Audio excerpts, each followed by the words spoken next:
dengan Kak Dina dengan tema aktif, muda dan berprestasi, berkesenjangan intelektual dan integritas.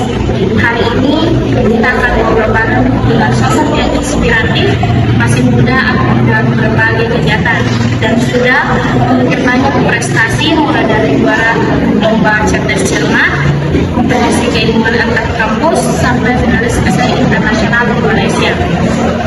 Walau tidak sempat berangkat karena alasan anggaran, semangatnya tidak pernah padam, beliau juga di organisasi kampus dan pengabdian masyarakat, khususnya di komunitas rumah.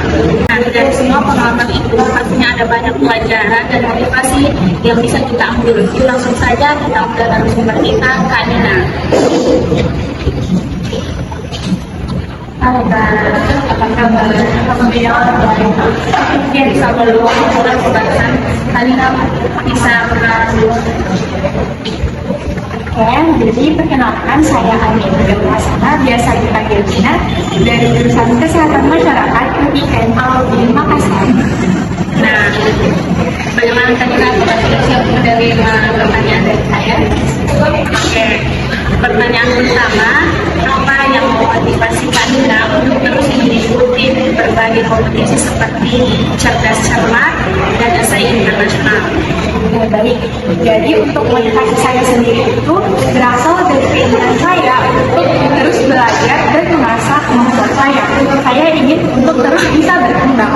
Nah, kompetisi bagi saya itu bukan hal yang dimana kita menguji kemampuan kita, tapi lebih dari itu, dimana kita bisa menantang diri kita sendiri, menggali potensi yang sebelumnya belum pernah kita gali, serta untuk melatih kepercayaan kita. Jadi melalui kompetisi kita bisa belajar banyak hal, mulai dari belajar materi yang dicari, kemudian dari teman-teman yang kita jumpai, bahkan dari kegagalan yang bisa melatih kita untuk bisa bangkit kembali. Nah, jadi motivasi sendiri bagi saya bukan hanya sekedar untuk mencari kemenangan, tetapi juga untuk bisa menjadi pribadi yang lebih baik dari sebelumnya. Wah, luar biasa ya Kak. Pertanyaan selanjutnya yaitu, pernah Kak Dina merasa kecewa saat tidak bisa berpartisipasi dalam kompetisi karena alasan anggaran? Seperti bagaimana Kakak bisa menghadapinya? Jadi kalau terkait pertanyaan tadi, saya pernah mengalaminya, dan itu merupakan momen yang menantang dalam hidup saya. Jadi pada satu waktu ini saya pernah mengikuti lomba SI internasional di Malaysia. Nah, saat itu kita kan submit essay-nya terlebih dahulu, kemudian ada pengumuman ternyata saya dan tim saya itu lolos untuk tahap presentasi. Saat itu perasaan saya itu campur aduk antara senang karena bisa lolos ke tahap selanjutnya, tapi juga bingung karena dan digunakan itu cukup besar. Nah, dari situ saya itu yakin bahwa meskipun satu pintu tertutup, bahkan akan ada banyak pintu yang terbuka. Nah, dari situ saya dan tim saya mulai mencoba untuk memastikan proposal dari instansi-instansi. Dari situ saya belajar bahwa tantangan yang ada itu bukan merupakan akhir, tapi menjadi awal bagi kita agar bisa melatih kreativitas dan keberanian kita. Meskipun pada akhirnya saya dan teman-teman tidak jadi berangkat ke Malaysia, tapi itu merupakan momen yang tetap luar biasa bagi saya pribadi karena bisa menjadi pembelajaran untuk kegiatan-kegiatan selanjutnya. Luar biasa ya Kak. Selanjutnya menurut Kakak, apa tantangan terbesar bagi anak muda saat ini dalam menjaga semangat berkarya dan berintegritas? Nah, kalau menurut saya, tekanan terbesar saat ini itu adalah distraksi dan tekanan sosial. Kita kan hidup di era yang serba cepat, di mana kita bisa mengakses informasi lebih mudah. Nah, sehingga kita cenderung membandingkan antara kemampuan kita dengan kemampuan yang dimiliki oleh orang lain. Padahal sudah jelas bahwa setiap orang itu memiliki proses yang berbeda. Bahkan orang-orang yang kita lihat di media sosial yang punya prestasi yang sangat banyak pasti sudah melalui proses-proses yang juga berat. Nah, sayangnya sekarang kita itu memang cenderung hanya memperhatikan hasil dibanding dengan proses. Oleh karena itu, kalau menurut saya pribadi, penting untuk kita memiliki tujuan, memiliki arah hidup. dimana kita harus punya mimpi, bahkan tidak apa-apa kalau misal kita punya orang-orang yang menjadikan sebagai panutan. Setidaknya kita tidak terombang-ambing dengan arus kehidupan, karena sekali lagi kalau menurut saya karya yang besar itu bukan berasal dari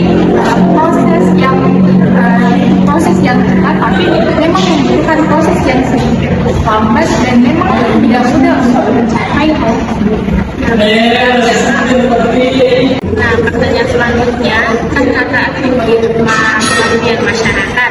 Bagaimana kakak bisa membagi waktu dalam menjaga konsistensi antara akademik, organisasi, dan akademis? Sebetulnya jadi Ritma itu adalah organisasi kami yang ada di PIKOL Makassar yang memang fokusnya adalah untuk mewadahi mahasiswa ataupun mahasiswi yang tertarik dalam bidang riset, penelitian, ilmuwan, dan pengabdian masyarakat.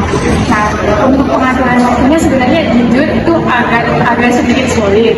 Nah, di mana banyak momen saya kayak lelah, hampir menyerah, dan merasa tidak sanggup untuk melanjutkannya. Tapi saya belajar bahwa kunci dari semua itu adalah manajemen prioritas dan kejelasan tujuan. Jadi saya selalu mencoba untuk membuat daftar yang penting. Jadi saya buat to-do list kegiatan-kegiatan yang akan saya lakukan dan memulainya dari yang paling penting. Selanjutnya membuat rencana harian hingga mingguan secara efisien. Nah, menurut saya konsistensi itu juga merupakan hal yang penting. Konsisten di sini bukan bilang setiap kita melakukan sesuatu harus selalu semangat, tapi konsisten itu adalah ketika kita merasa capek tapi kita tetap melanjutkan apa yang sebelumnya kita mulai.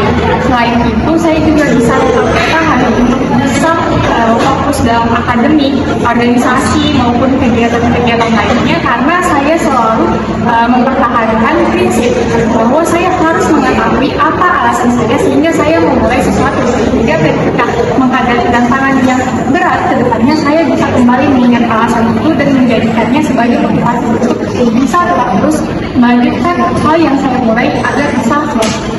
Wah, luar biasa ya kak. Dan pertanyaan terakhir kak, itu apa pesan yang ingin kakak sampaikan kepada teman-teman yang masih ragu untuk mengikuti kompetisi dan kegiatan lainnya? Jadi untuk teman-teman yang ada di luar sana, jangan pernah menunggu waktu yang sempurna untuk memulai sesuatu, karena pada dasarnya tidak ada waktu yang benar-benar ideal untuk kita memulai. Nah, perasaan capek, merasa kurang tuntas, belum berani, dan sebagainya itu adalah hal yang wajar. Tapi yang paling penting adalah kita memiliki niat, kemudian kemauan untuk mencoba dan berani untuk belajar. Wah, hebat sekali ya kak.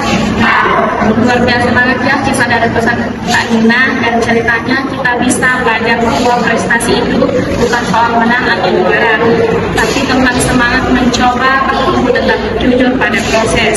Kak Nina membuktikan bahwa keterbatasan bukan halangan untuk terus bergerak, aktif dan memberi kontribusi. Penuh dan keterbatasan itu bisa melatih daya juang dan membuka jalan kita sendiri. Terima kasih untuk Kak Nina atas waktunya dan cerita untuk penuh semangat dan inspirasi. Semoga dari talk show ini kita semua terinspirasi terus berani melangkah, aktif berkarya dan menjaga integritas dalam setiap langkah kita. Saya Ananda Arya, Wassalamualaikum warahmatullahi wabarakatuh.